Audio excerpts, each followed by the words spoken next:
নমস্কাৰ জিকে হাব বাই কাবেৰীলৈ সকলোকে স্বাগতম মই কাবেৰী হাজৰিকা আজিৰ এই ভিডিঅ'টোত মই অসমৰ ইতিহাস সম্পৰ্কে আগতে বিভিন্ন পৰীক্ষাত আহি যোৱা কিছুমান অতি দৰকাৰী প্ৰশ্ন আলোচনা কৰিম আশা কৰো ভিডিঅ'টো চাই আপোনালোক উপকৃত হ'ব আৰু যদি মোৰ ভিডিঅ'বোৰ চাই আপোনালোকে ভাল পায় প্লিজ মোৰ ভিডিঅ'বোৰ লাইক আৰু শেয়াৰ কৰিব আৰু মোৰ চেনেলটো সাবস্ক্ৰাইব কৰিবলৈ নাপাহৰিব আহক পলম নকৰি আমি প্ৰশ্নসমূহ আলোচনা কৰো question number 1 Sutangfa is the Ahom name of which of the following Ahom kings? তলত কেইজনমান আহোম ৰজাৰ হিন্দু নাম কেইটা দিয়া আছে আৰু তাৰে ভিতৰত Sutangfa কোনজন ৰজাৰ এটা টাই বা আহোম নাম হেতু বাছি উলিয়াব লাগে অপচনবোৰ হৈছে option A Rudra Singha option B Siva Singha option C Gadadhar Singha option D Joy Singha আৰু শুদ্ধ উত্তৰটো হৈছে option B Siva Singh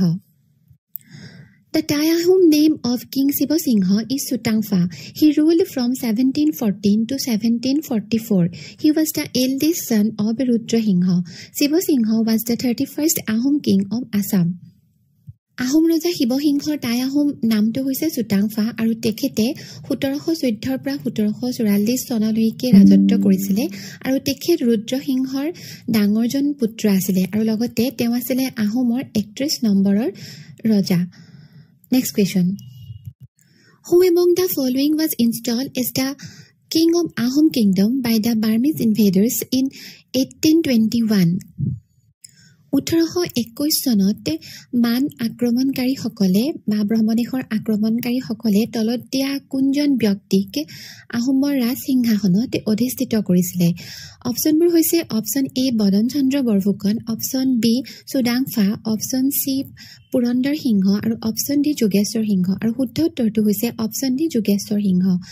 There are three Burmese invasions in Assam between 1817 to 1826 1817 পৰা 1826 চনৰ সময়ছোৱাতে মানসকলে তিনিবাৰ অসম আক্ৰমণ কৰিছিলে আৰু according to the historical records Jogeshwar Singh was installed as the king of Ahom kingdom by the Burmese invaders in 1821 আৰু ইতিহাসৰ নথিপত্ৰ চালে গম পোৱা যায় যে 1821 চনত মান আক্ৰমণকাৰীসকলে যোগেশ্বৰ সিংহক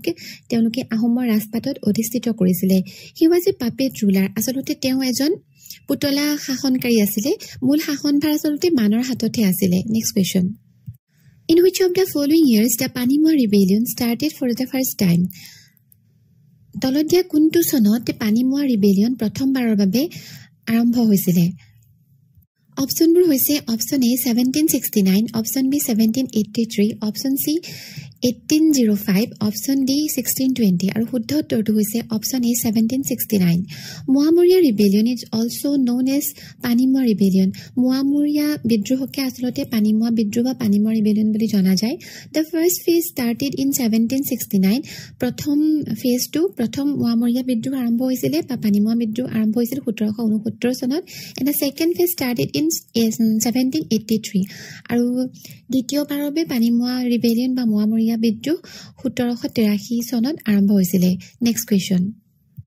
The Panimua rebellion continued for how many years আগতে কৈছো যে Moamoria বিদ্ৰোহকে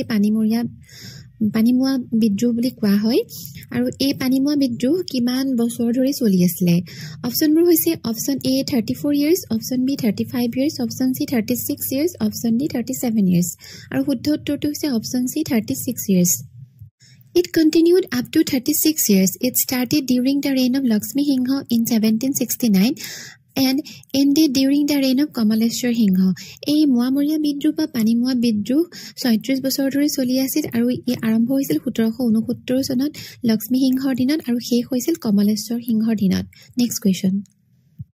King Shiva Singha entrusted Krishnaram Bhattacharya, a Shakta priest from Navadip in West Bengal, to manage the Kamakhya temple. How do you know him more popularly? King Shiva Singha, Paschim Bangar, Navadipor, এজন শাক্ত ধৰ্মীয় পুৰোহিত কৃষ্ণৰাম ভট্টাচাৰ্যক কামাখ্যা মন্দিৰৰ চোৱাচিতা কৰিবৰ কাৰণে নিযুক্ত কৰিছিল আৰু তেখেতক সকলোৱে কি বুলি জানে অপচনবোৰ হৈছে option A Kamrupia Gohain option B Kamakhya Gohain option C Parbatia Gohain আৰু অপচন ডি নৱদ্বীপৰ গোহাঁই আৰু শুদ্ধ উত্তৰটো হৈছে option C Parbatia Gohain Krishnaram Bhattacharya was popularly known as Parvatiya Gohai. He was entrusted to manage the Kamakya temple by the Ahom king Sibosingha. এই Krishnaram Bhattacharya বিশেষকৈ Parvatiya Gohai বুলি জনা যায় তেখেত এই নামেৰে জনপ্ৰিয় আৰু তেখেতক ৰজা শিৱসিংহই কামাখ্যা মন্দিৰৰ চোৱাচিতা কামৰ বাবে নিযুক্ত কৰিছিলে Kamakhya temple is situated in the Nilachal hills of Assam and is dedicated to goddess Kamakhya আৰু এই কামাখ্যা মন্দিৰ গুৱাহাটীৰ যি নীলাচল পাহাৰ আছে তাতে এই অৱস্থিত আৰু লগতে এই কামাখ্যা মন্দিৰটো দেৱী কামাখ্যাৰ নামত উৎসৰ্গিত next question In the medieval Assam, pikes were forced laborers. The pike system was introduced by মধ্যযুগীয় অসমত এটা পাইক প্ৰথা এটা আছিল আৰু পাইক প্ৰথা হৈছে বলপূৰ্বকভাৱে নিয়োগ কৰা কিছুমান বনোৱা এই পাইক প্ৰথাটো কোনে আৰম্ভ কৰিছিলে অপচনবোৰ হৈছে option A Sukaphaa option B Pratap Singha option C Rudra Singha option D Gadadhar Singha আৰু শুদ্ধ উত্তৰটো হৈছে option B Pratap Singha king Pratap Singha introduced the Paik system Pratap সিংহই এই পাইক প্ৰথাটোৰ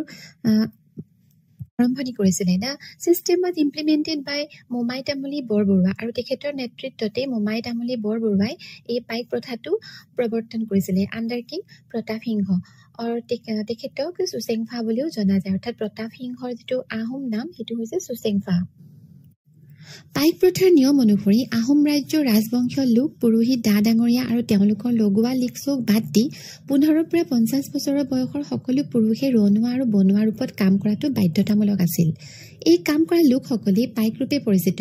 চাৰিজন পাইকেৰে এটা গোট সম্পূৰ্ণ হৈছিল সাধাৰণতে এটা গোটৰ এজন পাইকে বছৰেকত 3 মাহকৈ ৰজাঘৰীয়া কামত বিনা পাৰিশ্ৰমিকেৰে শ্ৰমদান দিব লাগিছিল প্ৰথমজনৰ সময় শেষ হলে দ্বিতীয়জনে গৈ প্ৰথমজনৰ হলনি খাটি দিব লাগে আৰু সেইদৰে পৰৱৰ্তী পৰ্যায়ত তৃতীয় আৰু চতুৰ্থজনেও একেদৰে ৰজাঘৰত খাটি দিব লাগিছিল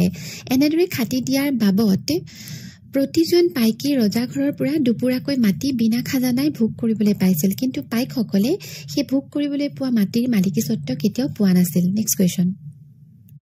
What is the name of the first peasant uprising against the British in Assam? ব্ৰিটিছৰ শাসন কালত ব্ৰিটিছসকলৰ বিৰুদ্ধে অসমত আৰম্ভ হোৱা প্ৰথমটো কৃষক বিদ্ৰোহৰ নাম কি অপচনবোৰ হৈছে option A battle of Itakhuli option B Phulaguri Dhawa option C Patharughat Raij Mel option D battle of Saraighat আৰু শুদ্ধ উত্তৰটো হৈছে option B Phulaguri Dhawa Phulaguri uprising also known as Phulaguri Dhawa occurred on 18 October 1961 এই ফুলগুৰি uprising ক ফুলগুৰি ধাৱা বুলি জনা যায় আৰু ই 1961 চনৰ 18 অক্টোবৰত আৰম্ভ হৈছিল it was against the British government's new taxation and economic policies আৰু ইয়াৰ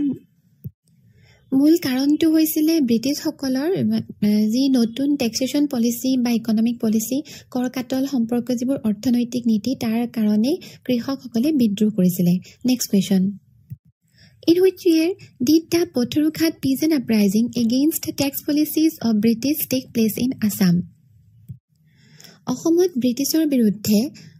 পথৰুঘাটৰ যিটো কৃষক বিদ্ৰোহ সেইটো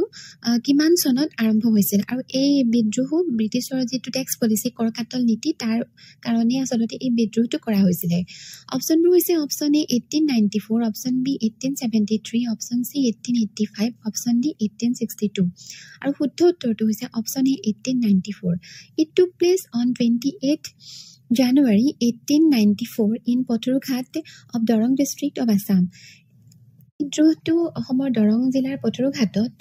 1894 চনৰ 28 জানুৱাৰী তাৰিখে আৰম্ভ হৈছিল The major reason of this uprising was the high rate of taxes imposed by the British government আৰু ইয়াৰ মূল কাৰণটো সেই একে ব্ৰিটিছ চৰকাৰে বা অসমৰ যি সকল কৃষক আছিল তেওঁলোকৰ ওপৰত যেটো উচ্চ হাৰৰ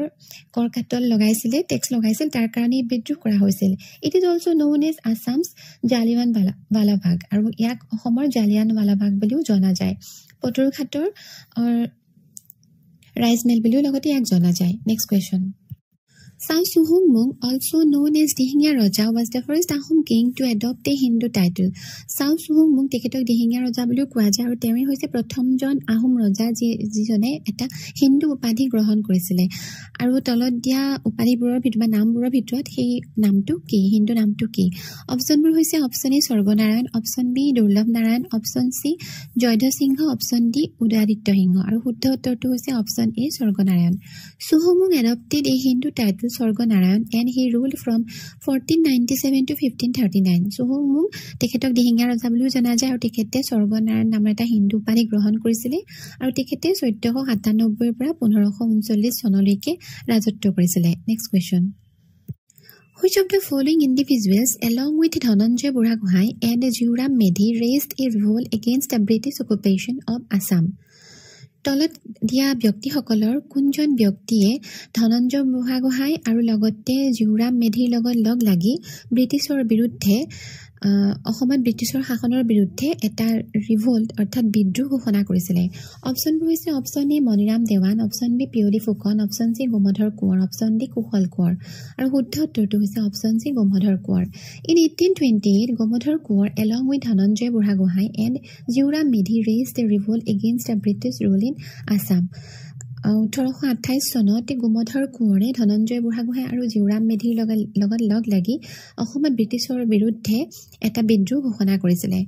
বন্ধুসকল আজিৰ ভিডিঅ'টোত ইমানেই আশা কৰোঁ ভিডিঅ'টো চাই আপোনালোক উপকৃত হ'ল আৰু যদি মোৰ ভিডিঅ'বোৰ চাই আপোনালোকে ভাল পায় প্লিজ মোৰ ভিডিঅ'বোৰ লাইক আৰু শ্বেয়াৰ কৰিব আৰু মোৰ চেনেলটো ছাবস্ক্ৰাইব কৰিবলৈ নাপাহৰিব ধন্যবাদ